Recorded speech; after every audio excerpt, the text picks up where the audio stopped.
Hello everyone, welcome to Jagannath Mathematics Tutorials. Welcome to the part 4 of the PYQ solution series of KEAM 2024 Mathematics. If you are new to this channel, please like, share and subscribe. Okay, let's get started. This is the first question. So we need the solution of y cos y plus sin y dy is equals to 2x log x plus x dx. So for this, we need to know the concept used here is integration by parts. So we all know integration by parts. So if u and v are two function of x, so integration of u and v dx is equals to u integral v dx minus integral du by dx integral v dx whole dx, right? So here the first step is we will write the question over here, which is y cos y sin y plus sin y dy is equals to 2x log x plus x dx, right? Then we will integrate both sides. So on integrating both sides, what do we get? We will get integration y cos y dy plus integration sin y dy is equals to integration 2x log x dx plus integration x dx, right? Now we will apply this formula, which is the integration by parts, right? We will apply this formula over here. So here let us take u as y and v as cos y, and here we have used dy. So it will be u integral v dx. So u is y integration cos y dy minus integration du by dx means dy by dy integration cos y dy whole dy minus the integration of sin y dy is negative cos y, which is equals to 2, gets outside because it is a constant over here. So 2 integration x log x dx plus integration x dx, right? Then we will solve this. So y integral cos y is sin y minus integration dy by dy is 1 and integration of cos y is sin y dy minus cos y, which is equals to 2. Then you use integration by parts here, right? So take this as the first function, this as the second function, right? So take u as log x and v as x. So u means log x integration v dx, so x dx minus integration du by dx means d by dx of log x, right? Then integration of v dx means x dx whole dx, right? Plus we have integration of x over here, don't forget this, right?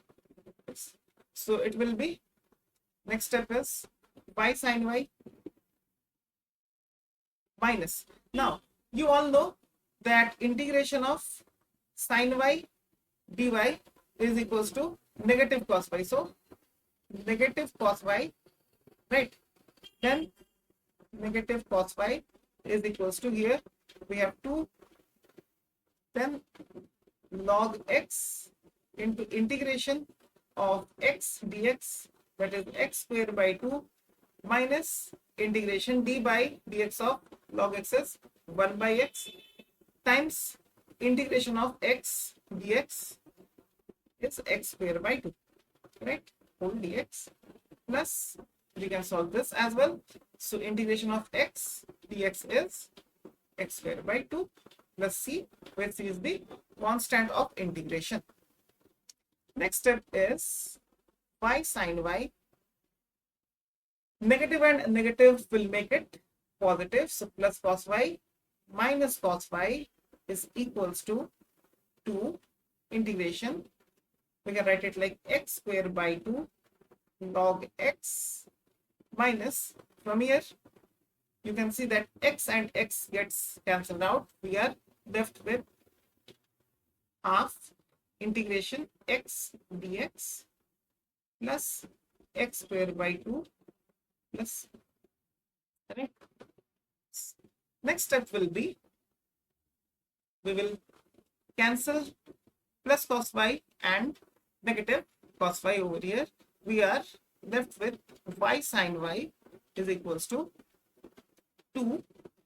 Then we are left with x square log x by 2 minus the integration of x dx is x square by 2. So half into x square by 2 again, right? Plus x square by 2 plus. Now if we simplify this, what will we get? We get y sine y is equals to, multiply 2 over here. So 2 into x square by 2 log x minus, then over here also multiply by 2. So here we will get 1 by 4 x square plus x square by 2 plus, so over here as you all can see 2 and 2 gets cancelled out. So over here also, so we are left with x square log x, we are left with x square log x, and then this is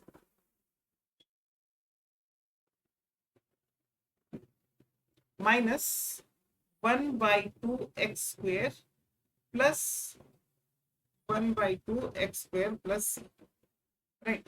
So here this will get cancelled out. What are we left with? We are left with y sine y is equal to x square log x plus c. This is the required solution over here.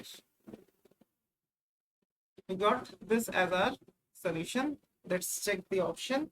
That is option number C. Y sine y is equals to x square log x plus c. If you find this useful, please subscribe to my channel. Thank you so much. Let's move ahead with our next question. Now here we need to find the area enclosed by the curve x equals to 3 cos theta and y equals to 5 sin theta, where theta lies between 0 to 2 pi. Now, the first thing is that this is given in polar form, right? We need to convert it to Cartesian form, right, to find out the area. So, we are given what? We are given that x is equals to 3 cos theta, and we are also given that y is equals to 5 sin theta, right?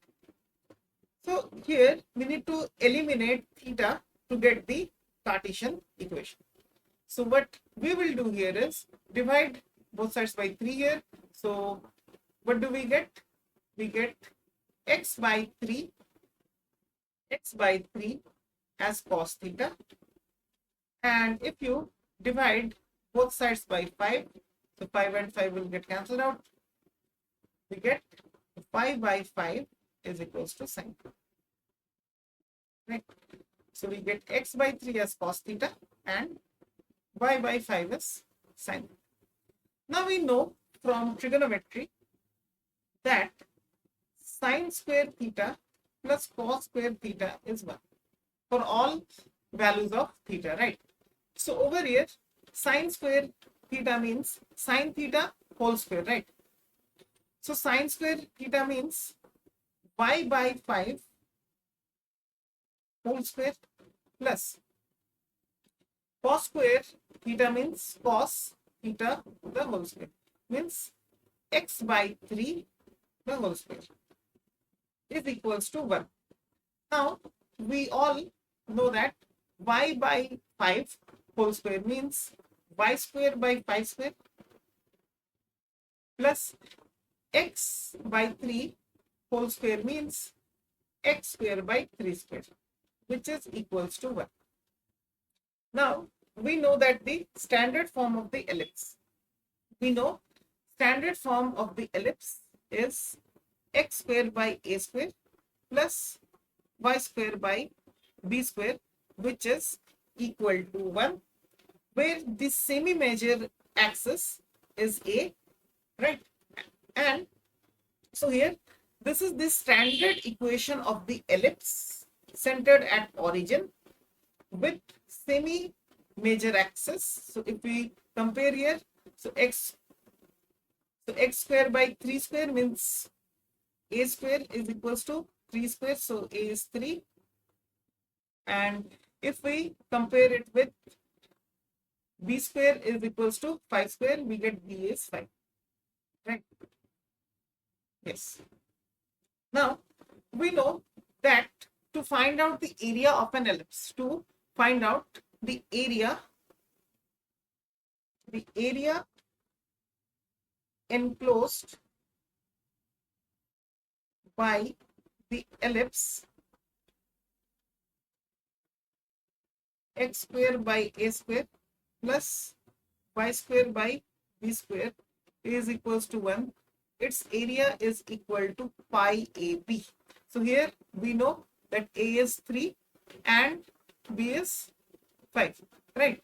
So the area enclosed by the curve, therefore the area enclosed by the curve x equals to 3 cos theta and y equals to 5 sin theta is pi AB, means pi into A is 3, B is 5. So pi into 3 into 5 is 15. So your answer is 15 pi. Did we all get it? So your answer is 15 pi, which is option number A. So your answer is 15 pi square units, right? Yes. Got it. Next question. Next question is, we will evaluate this limit, right? We will evaluate this limit. So let's see how can we evaluate. We are given here limit x tending to 0 sine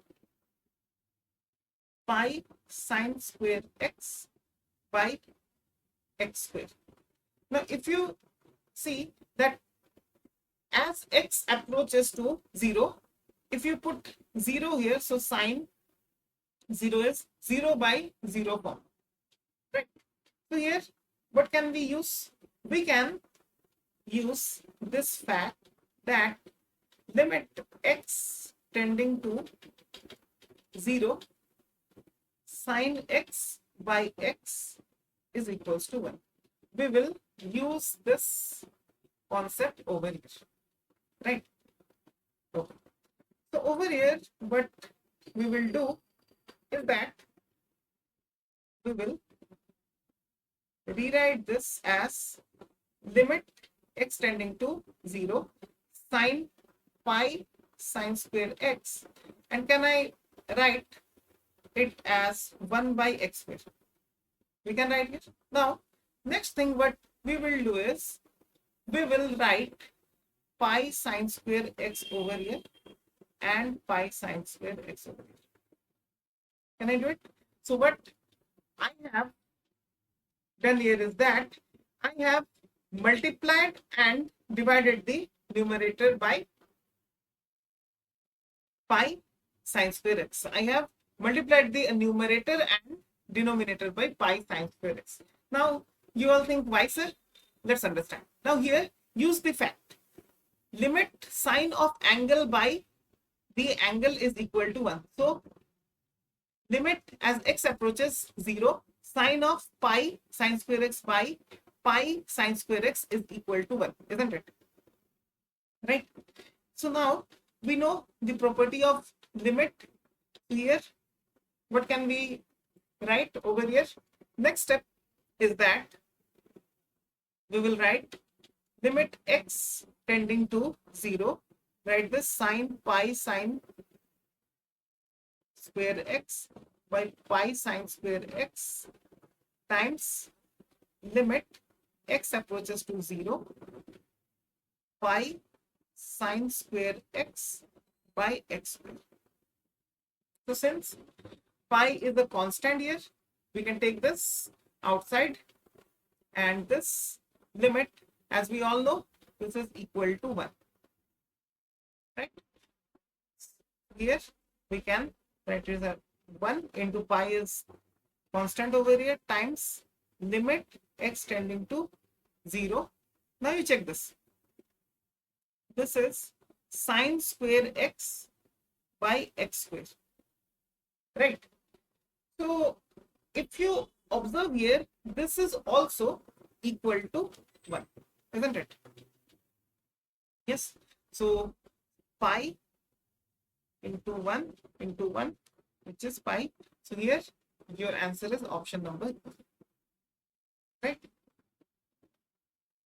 Now you all may think that why is this equal to 1? Let's understand it over here.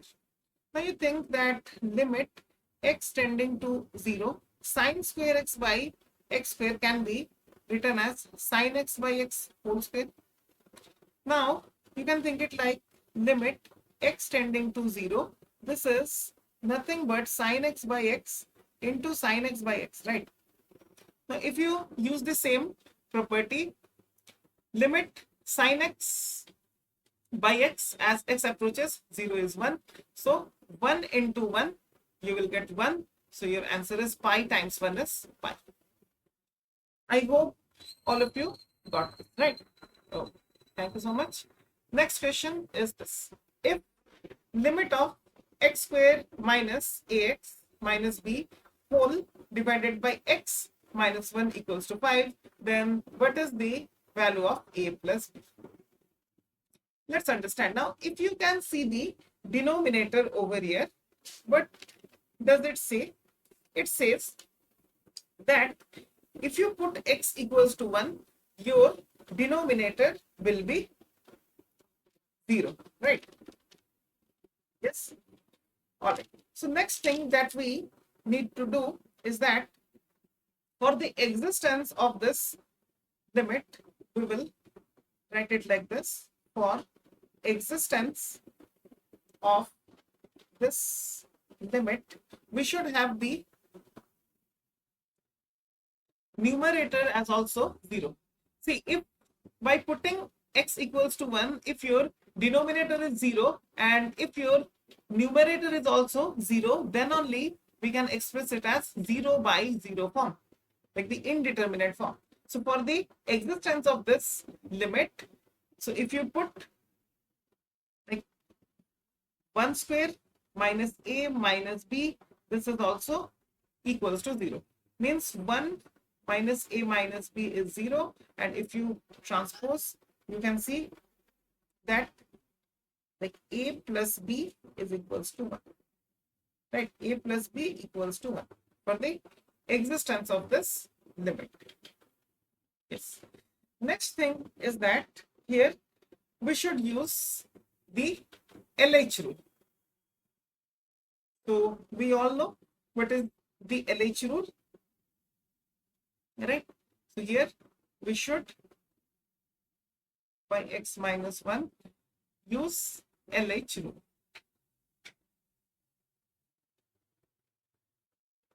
What do we get? This is equals to limit x approaches to 1. So derivative of the numerator by derivative of denominator with respect to x. So a derivative of x square is 2x minus derivative of ax, since a is a constant, so 1, and derivative of x with respect to x is 1 minus derivative of a constant is 0 by derivative of x is 1 minus derivative of a constant is 0, right? So this value is given to us as 5.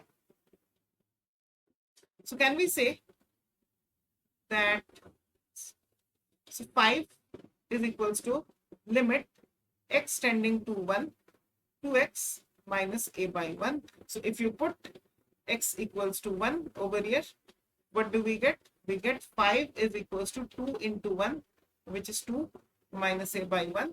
So from here we will get the value of a.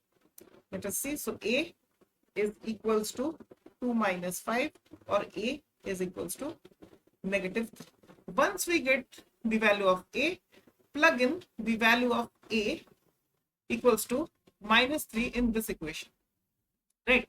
So here we can put it as minus 3 plus B is equals to 1. Transpose this to the RHS, we get B as 4. So your final answer should be that A is equals to negative 3 and B equals to 4. We are asked to find A plus B. So A plus B is equals to negative 3 plus 4, which is 1. So your answer is option number 3. Right? Next question. Find the solution to this integration. So you all can see this.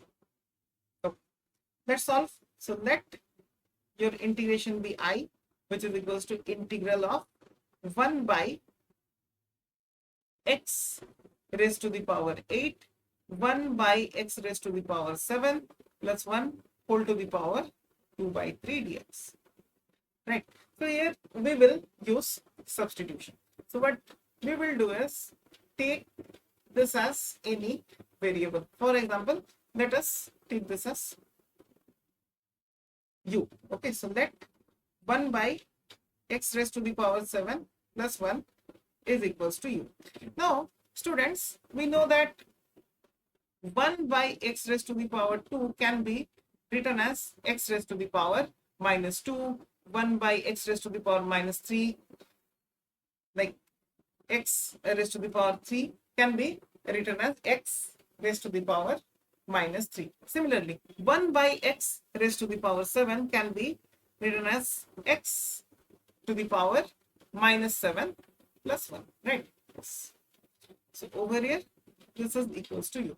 Now take derivatives on both sides. You will get minus 7 x raised to the power minus 7 minus 1 plus derivative of 1 will be 0, right? Dx is equals to du, or you can see here minus 7 x raised to the power minus 7 minus 1 is minus 8. You will get it as dx is equals to du. And next thing is that we can see minus 7 by x raised to the power 8 dx is equals to du. Right? We get this. Now, if you see, what is 1 by x raised to the power 8 dx? So you do one thing, that divide both sides by negative 7. So this will get cancelled out. You get 1 by x raised to the power 8 dx is equals to negative du by 7. How many of you got this? Now over here, if you can see, 1 by x raised to the power 8 dx is equal to minus du by 7. So can we write over here that this is minus du by 7, right? And for this value, we have chosen this as u. So 1 by u to the power 2 by 3. Now since negative 1 by 7 is a constant, we can keep it aside. Negative 1 by 7 integration 1 by u raised to the power 2 by 3 d. Now this is easy. We can easily solve it by u raised to the power minus 2 by 3 du. We know the formula how to solve. Like if we have x raised to the power n dx, this is equals to x raised to the power n plus 1 by n plus 1 plus c, where n is not equals to minus 1. So over here, what do we get? We get the value of I is negative 1 by 7 u raised to the power, here n is negative 2 by 3. So negative 2 by 3 plus 1 by negative 2 by 3 plus 1 plus c. Next step will be, we will get I is equals to negative 1 by 7 u raised to the power 1 by 3 by 1 by 3 plus c. Next, we will get the answer as negative 3 by 7 u raised to the power 1 by 3 plus c. Now you keep this in mind. What did we get? We get I is equals to negative 3 by 7 u raised to the power 1 by 3 plus c. Now you think, what is u? U is basically nothing but 1 by x raised to the power 7 plus 1. So plug in the value over here. This is minus 3 by 7, 1 by x raised to the power 7 plus 1 whole raised to the power 1 by 3 plus c. This is your correct answer. Let us check the option for this. So over here, as you can see, that your option will be right, minus 3 by 7, 1 by x raised to the power 7 plus 1. Okay. So thank you so much for watching, and the next video will be uploaded very soon. If you have any questions or queries related to this topic, please comment down in the comment box and subscribe to this channel. Thank you so much for watching.